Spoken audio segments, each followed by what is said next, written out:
Already साथियों नमस्कार, आपका स्वागत है, अभिनंदन है अपने चैनल विधि ज्ञान चर्चा में। मैं आर.एस. धीमान एडवोकेट। साथियों आज का हमारा टॉपिक है, आज का विषय नहीं, आज हम चर्चा करेंगे उत्तर प्रदेश जोत चकबंदी अधिनियम 1953 के अध्याय 3। अध्याय 3 का नाम है चकबंदी योजना का तैयार किया जाना।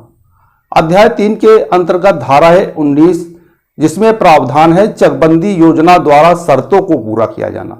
तो साथियों हम धारा 19 की उपधारा के संबंध में चर्चा करेंगे और उपधाराओं के खंडों के संबंध में हम चर्चा करेंगे।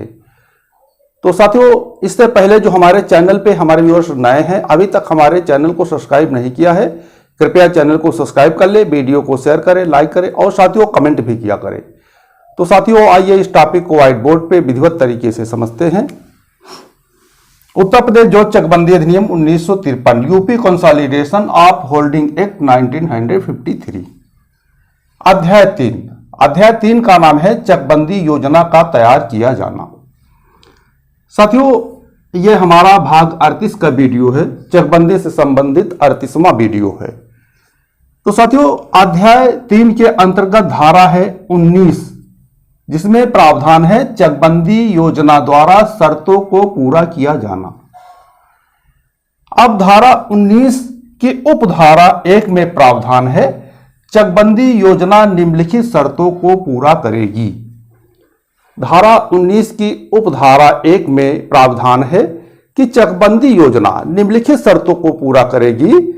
तो धारा 19 की उपधारा 1 के खंड का में प्रावधान है इस अधिनियम के अधीन सार्वजनिक प्रयोजन के लिए दिए गए अंशदानों के कारण की गई कटौतियों यदि कोई हो के अधीन रहते हुए खातेदार के अधिकार तथा दायित्व जैसे कि वे धारा 10 के अधीन तैयार किए गए वार्षिक रजिस्टर में अभिलिखित हों, उसे प्रदिष्ट भूमियों में सुरक्षित रखें।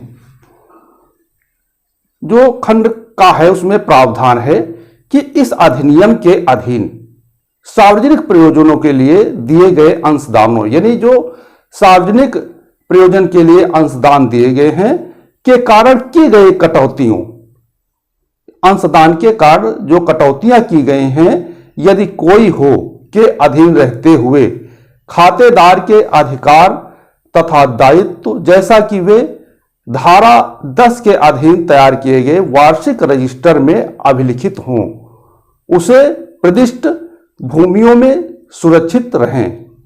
उसके बाद धारा 19 की उपधारा 1 के खंड खा में प्रावधान है इस अधिनियम के अधीन सार्वजनिक प्रयोजनों के लिए दिए गए अंशदानों के कारण की गई कटौतियों के अधीन रहते हुए खातेदार को प्रदिष्ट घाटों का मूल्यांकन उसके द्वारा मूलतः धृत के मूल्यांकन के बराबर हो।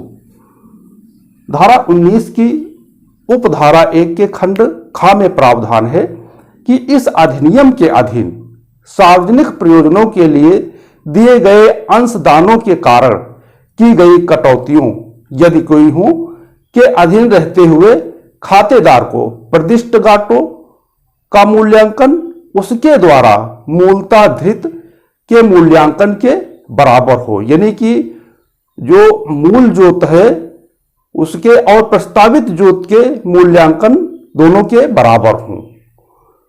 उसके बाद साथियों देखते हैं, किंतु प्रतिबंध यह है कि सिवाय उस दशा के जब चकबंदी संचालक ने तदर्थ अनुज्ञा दे दी हो, खातेदार की प्रदिष्ट जोत के क्षेत्रफल और उसकी मूल जोत या जोतों का क्षेत्रफल का अंतर 25% से अधिक ना हो।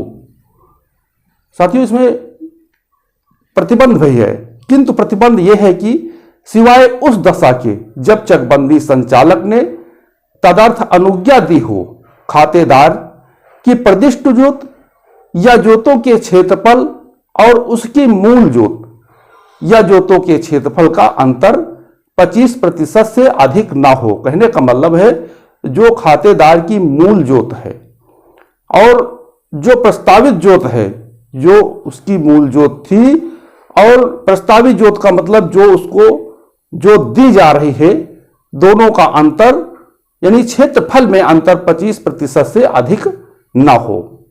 उसके बाद साथियों देखते हैं धारा 19 की उपधारा 1 के खंड ग में प्रावधान है, इस अधिनियम या तदंतर्गत बनाए गए नियमों के उपबंधों के अधीन अवधारित प्रतिकर नीचे लिखे गए या लिखे अनुसार दिए जाएंगे।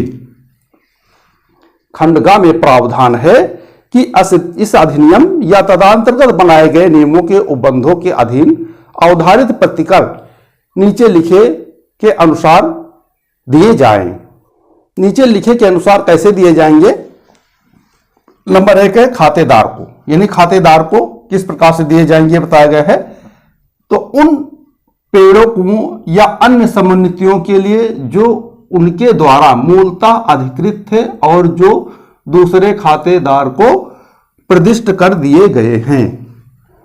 जो खातेदार को बताया गया उसमें है, फर्स्ट है उन पेड़ों, कुओं तथा अन्य समन्वितियों के लिए जो उनके द्वारा मूलतः अधिकृत थे और जो दूसरे खातेदार को प्रदिष्ट कर दिए गए हैं। यानी कि वे पेड़ और कुआं अन्य समन्वितियां जो खातेदार की थी, पूर्ण रूप से उस पर उसका अधिकार था और दूसरे खातेदार को दे दिए गए हैं। तो जो मूल खातेदार था उसको प्रतिकर पाने का हक है।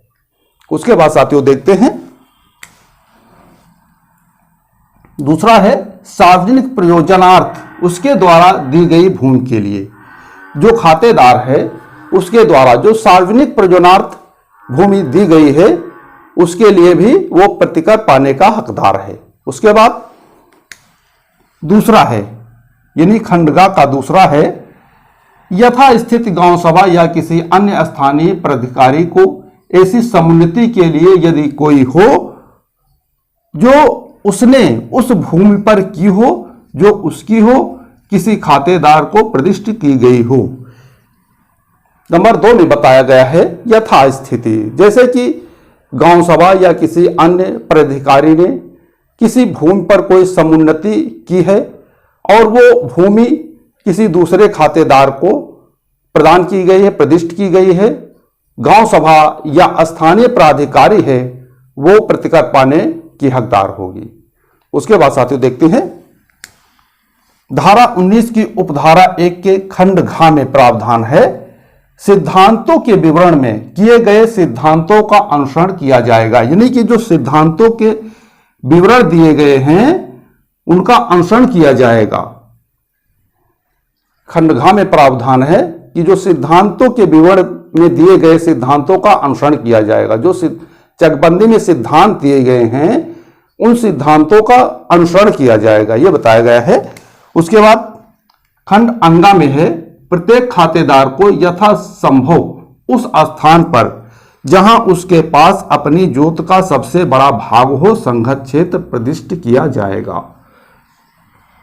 धारा 19 की उपधारा 1 के खंड अंगा में प्रावधान है कि प्रत्येक खातेदार को यथासंभव यानी जहां तक हो सके उस स्थान पर जहां उसके पास अपनी जोत का सबसे बड़ा भाग हो संघत क्षेत्र प्रदिष्ट किया जाएगा। किंतु प्रतिबंध यह है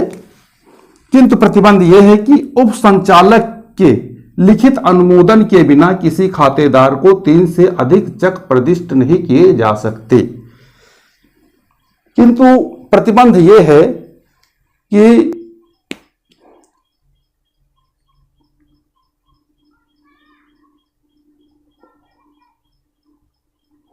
उप संचालक चकबंदी के लिखित अनुमोदन के बिना खातेदार को 3 से अधिक चक प्रदिष्ट नहीं किए जाएंगे। बिना चकबंदी संचालक के अनुमोदन के किसी भी खातेदार को 3 से अधिक चक नहीं दिए जा सकते हैं। लेकिन प्रतिबंध यह भी है कि जो दूसरा प्रतिबंध है यह भी है कि किंतु प्रतिबंध यह भी है कि कोई भी चकबंदी केवल इसलिए अवैध न मानी जाएगी कि किसी खातेदार के पास प्रदिष्ट चक 3 से अधिक हैं। अब किंतु प्रतिबंध यह भी है कि कोई भी चकबंदी केवल इसलिए अवैध नहीं मानी जाएगी कि किसी खातेदार के पास प्रदिष्ट चक 3 से अधिक हैं। उसके बाद साथियों देखते हैं धारा 19 की उपधारा 1 के खंड चा में प्रावधान है, प्रत्येक खातेदार को यथासंभव वह घाटा प्रदिष्ट किया जाए जिसमें उसका सिंचाई का निजी साधन अथवा उसके कोई अन्य समुन्नति विद्यमान हो, और साथ में उसका निकट का क्षेत्र प्रदिष्ट किया जाए जिसका मूल्यांकन लगभग उतना ही हो जितना कि वहां पर उसके द्वारा मूलतः धृत घाटों का था।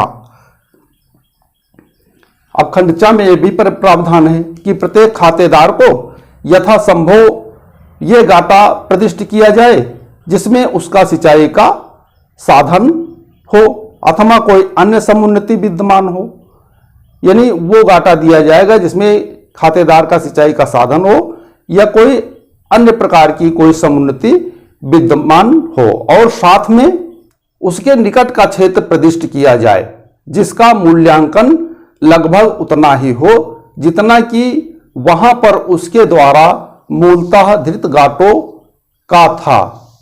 अब देखते हैं खंड 6 है, धारा 19 के उपधारा 1 के खंड 6 में प्रावधान है कि प्रत्येक खातेदार को यथासंभव समकोण निर्माण कटकों में समकोण निर्माण प्रक्रिया के अनुसार चक प्रदिष्ट किए जाएं। जो खंड 6 है उसमें प्रावधान है कि प्रत्येक खातेदार को यथासंभव समकोण निर्माण कटकों में समकोण निर्माण की प्रक्रिया के अनुकूल चक प्रदिष्ट किए जाएं, कि जहां तक हो सके वहां तक खातेदार को समकोण चक प्रदान किए जाए। तो अब साथियों देखते हैं धारा 19 की उपधारा 2। धारा 19 की उपधारा 2 में प्रावधान है कोई भी चकबंदी योजना धारा 23 के अधीन उसे अंतिम रूप से दिए जाने के पूर्व धारा 19 का के उपबंधों के अनुसार प्रारंभिक रूप से तैयार की जाएगी। धारा 19 की उपधारा 2 में प्रावधान है कि कोई भी चकबंदी योजना धारा 23 के अधीन उसे अंतिम रूप दिए जाने के पूर्व धारा 19 का के उपबंधों के अनुसार प्रारंभिक रूप से तैयार की जाएगी। तो साथियों आज हमने समझा उत्तर प्रदेश जो चकबंदी अधिनियम 1953 के अध्याय 3 जिसका नाम है चकबंदी योजना को तैयार किया जाना। अध्याय 3 के अंतर्गत धारा 19 है जिसमें प्रावधान है चकबंदी योजना द्वारा शर्तों को पूरा किया जाना। तो साथियों धारा 19 को समझने के लिए हम इसके संक्षेप में अगले वीडियो में चर्चा करेंगे, यानी कि धारा 19 को समझने के लिए इससे संबंधित विभिन्न बिंदुओं पर हम चर्चा करेंगे। तो साथियों हमें पूरा विश्वास है कि आप भी इस टॉपिक को पूर्णतः समझ गए होंगे। यदि कहीं पे कोई बात समझ में ना आई हो तो आप फोन के द्वारा, व्हाट्सएप के द्वारा, कमेंट के द्वारा जानकारी प्राप्त कर सकते हैं। तो साथियों जो हमारे चैनल पे हमारे व्यूअर्स नए हैं, अभी तक हमारे चैनल को सब्सक्राइब नहीं किया है, कृपया चैनल को सब्सक्राइब कर ले, वीडियो को शेयर करें, लाइक करें और साथियों कमेंट भी किया करें। तो साथियों आज के वीडियो में बस इतना ही। अगले वीडियो तक के लिए नमस्कार।